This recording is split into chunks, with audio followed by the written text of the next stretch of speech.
Salut les amis, j'espère que vous allez bien et que tout se passe pour le mieux pour vous les gars. En tout cas, mais je voudrais déjà remercier tous ceux qui ont pris la peine de s'abonner ces derniers jours à la chaîne. Ça me fait plaisir. Et toi qui regardes la vidéo, si ça te plaît, bah n'hésite pas à t'abonner quoi du coup. Donc les gars, ces derniers jours, je sais pas, ça me travaille un petit peu. Je me demande à quoi est-ce que pourrait ressembler l'équipe nationale du Cameroun en 2026. J'ai fait un petit 11 et tout les gars pour les futurs stars du Cameroun. Donc, je sais pas, vous me direz ce que vous pensez, mais pour moi, actuellement, où je parle, je pense que si on a tous ces joueurs, s'il n'y a pas un autre joueur qui émerge et tout, pour le moment, ce que j'ai pris, c'est vraiment les joueurs actuels, quoi. Si jamais il y en a qui rejoignent la sélection, à quoi est-ce que ça pourrait ressembler, les gars? Donc, je me suis fait un petit 11. Je sais pas, vous allez me dire ce que vous pensez de mon 11, quoi, du coup, les gars. Donc, j'ai mis un gardien, bah, du coup, au Mossola, parce que déjà, moi, j'ai eu un coup de cœur pour lui pour le dernier rassemblement, ainsi que Soko. J'ai vraiment aimé aussi bah, le joueur, quoi. J'ai eu un vrai coup de cœur pour lui. Donc, les gars, voilà, sans les anciens joueurs et tout, voilà à peu près le 11 probable qu'on pourrait avoir en 2026, avec Etienne Eto'o là, parce que dites-vous que Etienne Eto'o il va jouer, il va passer avec l'équipe A de comment, ah je sais plus comment il s'appelle son club, mais en Espagne. Donc les gars, si jamais il performe, je sais pas, vu qu'il y aura Marc Brice et tout, je pense pas que Marc Brice va l'appeler ou j'en sais rien. Mais bon, partons sur le fait qu'il soit appelé pour 2026. Pour moi, on pourrait aller avec cette équipe à la Coupe du Monde de 2026, les gars. Donc avec du coup bah, Christopher Wu, parce que c'est de la jeunesse, hein, j'ai essayé de dégager un petit peu tout ce qui est vieillesse et tout ça. Ça c'est vraiment les étoiles montantes de l'équipe nationale. Donc j'ai mis à droite Chato, Christopher Wu et Boyomo en défense. Castellotto pour moi il commence à vieillir un petit peu. Il faut rajeunir l'équipe nationale donc. Et là, Yongwa aussi en DG. Juste parce que j'en ai marre de voir la tête de notre latéral là. Je sais plus comment il s'appelle lui. Et en MDC, j'ai mis Baleba parce que bah, de toute façon, on ne peut pas faire l'équipe sans lui. C'est le chef du milieu de terrain en ce moment au Cameroun, les amis. Il y a pas deux, il n'y a personne qui peut les gagner là en ce moment. Il n'y a personne qui le met sur le banc.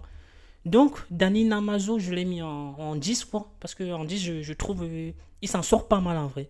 Il a eu un bon toucher de balle et tout. Ça, c'est un vrai 10. Il peut jouer en 10, il peut jouer en attaque et tout. Je l'ai mis en 10 parce que devant, j'ai mis Hugo et Kitike. Mais bon, Kitike, c'est pas gagné parce que le mec, dans sa tête, lui, c'est la France. Et pour le moment, le Cameroun n'existe pas. Donc, je pars sur le fait que il pourrait éventuellement rejoindre la sélection nationale. Donc, les gars, je l'ai mis en attaque avec Etienne Eto'o. Voilà à peu près ce que ça donnerait, les gars. Du coup, valeur marchande et tout de cette team-là, bah, c'est à peu près 245 millions d'euros. J'ai regardé un peu la valeur marchande et tout de chaque joueur. J'ai essayé d'additionner, quoi. Du coup, ça donne à peu près 240 millions pour cette équipe-là. En vrai, ça déchire, non? Sans Aboubakar, sans Zambo Anguissa et tout, même s'ils sont encore là, moi je pense qu'ils en ont plus pour longtemps. Il faut, il faut rajeunir l'équipe. On ne pourra pas les garder éternellement, même comme il y a Aboubakar, il est là, il veut plus prendre sa retraite. J'espère que les autres ils vont pas faire pareil, quoi, du coup. Donc les gars, voilà à peu près l'équipe type de 2026 pour moi, pour la Coupe du Monde. Ça serait parfait. Je sais pas, on irait jusqu'où, mais déjà rien que les voir alignés, ce serait quelque chose de formidable. Et du coup, les gars, j'en ai fait une deuxième sans Hugo Ekitike parce que, comme vous le savez, il est pas sûr d'être là, quoi, du coup. C'était avec lui. Et sans lui, je sais pas ce que. Bah, je sais pas ce que ça donnerait, en fait, du coup. Du coup, bah, j'ai fait une autre équipe sans Hugo Ekitike où j'ai mis Nathan Goumou. En vrai, Nathan Goumou, pour moi, ou Dina et Bimbe, je sais pas quoi, là. Les deux, ils pourraient jouer, là. Donc, ça me dérange pas du tout. C'est selon le goût de tout un chacun, quoi, du coup, les gars. Et là, je suis passé en 4-2-3-1. Et du coup, là, la valeur marchande sans Hugo Ekitike, j'ai calculé, on est à peu près à 170 millions. Donc, on voit que Hugo, il coûte quand même, il fait quand même monter la valeur marchande, du coup, les gars. Là, j'ai réussi, j'ai changé, j'ai mis Nathan Goumou à la place de. Comment il s'appelle mon petit chouchou là? Du coup, à la place de. Ah, de Soko, je l'ai mis. Je l'ai mis à la place de Soko, les gars. C'est pour ça. J'ai mis Nathan Goumou à la place de Soko. Donc, ou bien on aurait pu mettre et Bimbe ici, et ça aurait été pareil hein, pour moi. Donc c'est selon le choix de tout un chacun. Ici, je peux rajouter Soko là et ça ne dérangerait pas. Par contre, j'ai rajouté Zambo Anguissa pour l'expérience et tout ça là. Je pense qu'il ne reste plus beaucoup, mais il peut beaucoup apporter à cette sélection. Ça, c'est au cas où on n'a pas Hugo Ekitike, mais au cas où là, on peut le dégager et aligner cette attaque-là. En vrai, ce serait pas mal. Je pense qu'on aurait une très belle équipe, même si c'est pas ouf, mais pour moi, c'est déjà mieux que ce qu'on a là actuellement avec les joueurs actuels. C'est même pas comparable, les gars.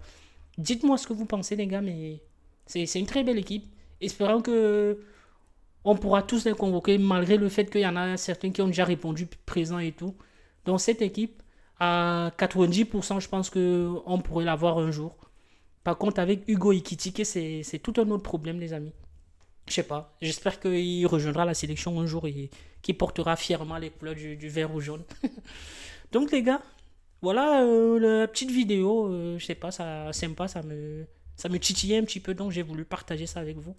Et n'hésitez pas à vous abonner, les gars, si jamais le contenu vous plaît. Et voilà, les gars.